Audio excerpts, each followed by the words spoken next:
raw totoo na may kapalit na ayuda ang pagpirma sa impeachment laban kay Vice President Sara Duterte. Hindi raw issue sa House Prosecution Panel kung pumirma man o hindi.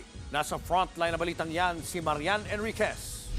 And endorsed by Representative Hindi raw makaapekto sa katayuan nila sa Kamara ang mga mambabatas na hindi pumirma sa impeachment complaint laban kay Vice President Sara Duterte. Yan ang nilinaw ng mga kongresistang tatayong prosecutor sa impeachment trial ng bise.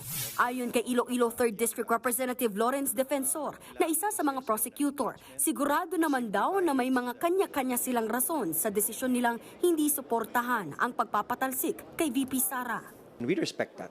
Marami kaming pumirma, marami din naman silang hindi pumirma. Kaya masasabi mong walang pilitan at walang regret ang hindi pumirma. Kasama sa mga hindi pumirma ang mga kilalang kaalyado ng bise na si dating Pangulo at Pampanga Representative Gloria Macapagal Arroyo at sa GIP Party List Representative Rodante Marcoleta. Pati ang mga tatakbong senador sa Bilang Pilipino 2025. Kabilang dyan sina Deputy Speaker Camille Villar at ACT-CIS Party List Representative Erwin Tulfo.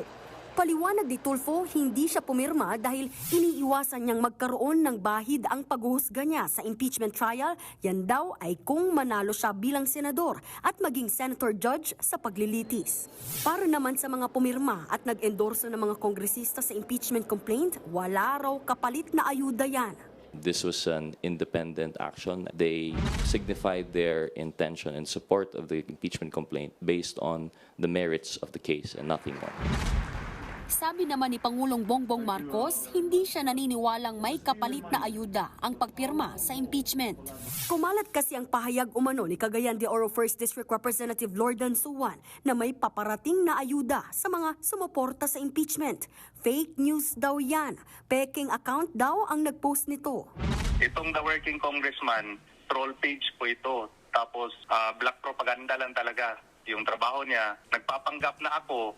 Tapos nagre-release ng mga statements na nakakainis.